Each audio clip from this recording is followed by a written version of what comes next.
Kushtia Kushtia civil surgeon কার্যালয়ে আপনারা যারা পরীক্ষায় অংশগ্রহণ করবে তাদের জন্য এই ভিডিওতে থাকছে নিয়োগ পরীক্ষার সাজেশন প্রশ্ন প্যাটার্ন বিগত সালের প্রশ্ন নিয়ে বিস্তারিত আলোচনা করা। তা আশা করি ভিডিওটি প্রথম থেকে শেষ অবধি দেখবেন আর অবশ্যই চ্যানেলটি সাবস্ক্রাইব করে রাখবেন। এখানে একটা কথা বলে রাখি, স্বল্প সময়ে ভালো একটা প্রস্তুতি নিতে চাইলে সিভিল সার্জন জব রিভিউ এই বইটির পিডিএফ আমাদের কাছ থেকে সংগ্রহ করে নিতে পারেন। পিডিএফ মূল্য মাত্র 40 টাকা। যারা নিতে চান তারা স্ক্রিনশট দিয়ে এই নাম্বারে হোয়াটসঅ্যাপের মাধ্যমে যোগাযোগ করতে পারেন।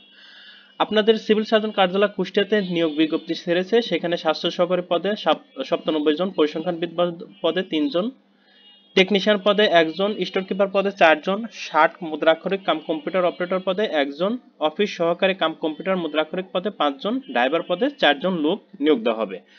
এখন বুঝতেই পারছেন এখানে শুধুমাত্র কুষ্টিয়ার জেলার বাসিন্দাগণ আবেদন করতে পারবেন।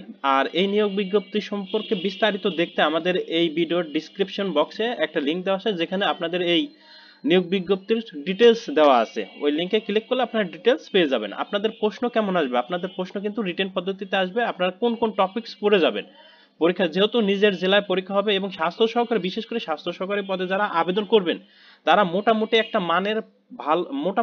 একটা প্রস্তুতি নিলে ইনশাল্লাহ জবটা হয়ে যাবে। কারণ আপনি যে ওয়ার্ডে বাস করেন সেই ওয়ার্ডে যে কয়জন আবেদন করবেন এদের সাথে আপনার প্রতিযোগিতা, সারা জেলার সাথে না। কিন্তু স্বাস্থ্য সহকারীর একমাত্র নিজের ওয়ার্ডে যে কয়জন আবেদন করছে তারাই এখানে প্রতিযোগিতা করতে পারবে। আর অন্যান্য পদে যারা আছে তারা সারা জেলার সাথে প্রতিযোগিতা।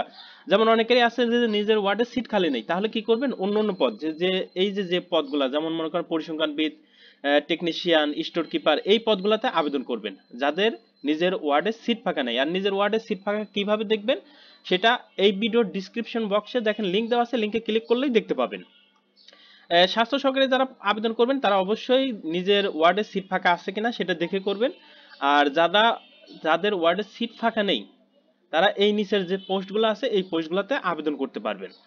এখন আসি আপনাদের কি কি পড়ে যাওয়া উচিত, বা এখন সময় দেওয়া কি কি পড়া উচিত, কি কি পড়লে আপনি 100% প্রশ্ন কমন পাবেন। বাংলার জন্য সন্ধি, সমাস, বিপরীত শব্দ, এক কথায় প্রকাশ, বানান, বাগধারা, সমার্থক শব্দ, কারক, সাহিত্য, অনুচ্ছেদ, এই টপিকগুলো ভালো করে পড়বেন। কোন বইটা থেকে পড়বেন? বাংলার জন্য বাংলা এই দুইটা বই থেকে পড়বেন, আর সাথে সিভিল সার্জন জব রিভিউ এই বইটা, এই তিনটা বইয়ের পিডিএফ থেকে ভালো করে পড়ে যেতে পারেন। ইংরেজির জন্য item, phrase, voice, gender, number, narration, changing sentence, translation, preposition, writer, form of verb, তারপরে প্যারাগ্রাফ, এই 7টা টপিকস। এই 7টা টপিক্সের বাইরে আর কিছু পড়ার দরকার নেই। কোথা থেকে পড়বেন? ইংরেজি মাস্টার এই গাইড বইটা থেকে পড়তে পারেন, অথবা এই বইয়ের পিডিএফ থেকে পড়ে নিতে পারেন। সাথে সিভিল সার্জন জব রিভিউ এই বইটা থেকেও সমন্বিতভাবে পড়বেন।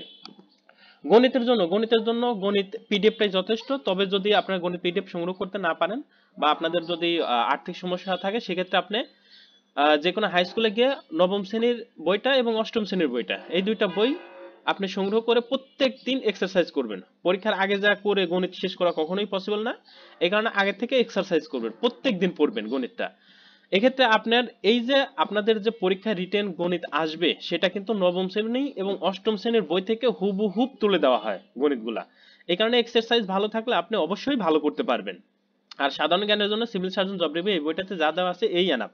আর এই সবগুলা বইয়ের পিডিএফ মূল্য, বাংলা, ইংরেজি, সিভিল সার্জন, গণিত, এই সবগুলা বইয়ের পিডিএফ মূল্য মাত্র 100 টাকা। যারা নিতে চান এটা স্ক্রিনশট দিবেন, স্ক্রিনশট দিয়ে এই নাম্বারে হোয়াটসঅ্যাপে পাঠিয়ে দিবেন।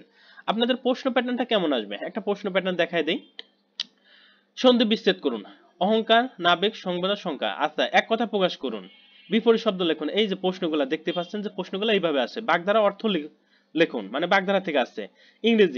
ইংরেজিতে বলা হয়েছে the meaning of the phrase and item, phrase থেকে প্রশ্ন আসছে, মানে মিনিং লিখতে হবে আইটেম ফ্রেজের এবং সাথে একটা সেন্টেন্স তৈরি করতে হবে। ট্রান্সলেশন থেকে প্রশ্ন আসছে। রাইট দ্য কারেক্ট সেন্টেন্স লেখা থেকে প্রশ্ন আছে। ফিল ইন দ্য গ্যাপস এর মধ্যে article, right form of verb এবং প্রিপোজিশন থেকে আসে। গণিতের জন্য এই যে দেখতে পাচ্ছেন যে বীজগণিত থেকে একটা, আর পাটিগণিত থেকে দুইটা, অথবা পাটিগণিত থেকে দুইটা, বীজগণিত থেকে দুইটা, এরকম আসবে প্রশ্ন। কিন্তু সাধারণ জ্ঞানের জন্য এই যে এক কথায় উত্তর দিতে হবে। ভুটানের রাজধানীর নাম কি, জাতীয় শহীদ মিনারের স্থপতিকে, রাষ্ট্রপতির শপথ বাক্য পাঠ করান কে, একদম সহজ কিন্তু এক কথায় উত্তর করতে হবে। আপনার প্রশ্নটা একটা ধারণা পেলেন। আচ্ছা কিভাবে অ্যান্সার করবেন আমরা অ্যান্সারটা একটু দেখাই। নিচের শব্দগুলো সন্ধি বিচ্ছেদ করুন। পরীক্ষা, পরিযোগ, ইচ্ছা, ইত্যাদি, ইতিযোগ, আদি, ইত্যাদি। ষড়যন্ত্র, শর্ট প্লাস যন্ত্র, ষড়যন্ত্র। শিরচ্ছেদ, শির প্লাস ছেদ, শিরচ্ছেদ। পতুষ, পতি প্লাস উস, পতুষ। 22 বাক্য সহ সমাস নির্ণয় করুন আর কি। বাঁচা মরা, বাঁচাও মরা, দ্বন্দ্ব সমাস। পুরুষ সিংহ, পুরুষ সিংহের ন্যায়। উপমিত কর্ম দ্বারায়। উপকূল, কুলের সমীপে, অব্যয়ীভাব সমাস।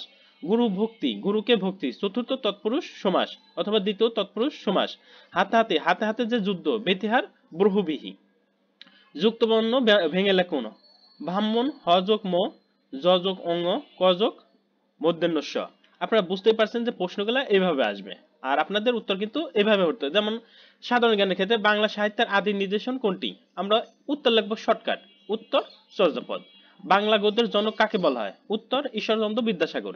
এরকম শর্টকাট উত্তর দেওয়ার চিন্তা ভাবনা করব। এই যে ইংরেজিতে প্রশ্নগুলো আছে, যেমন প্লিজ টেল মি, আমাকে বলো, your plan, about your plan, শুধুমাত্র অ্যাবাউট লিখবো, আমরা ডিটেলস লিখতে যাব না, কারণ কি আমাদের পরীক্ষার হলে তো আর বেশি সময় দেওয়া হয় না, স্বল্প সময় দেওয়া হয়। তবে আরেকটা কথা, গণিতের ক্ষেত্রে কিন্তু আপনাদের একটু বিস্তারিতই লিখতে হবে, কারণ গণিত যেটাই আসুক এইভাবে সমাধান করবেন ডিটেলস করে।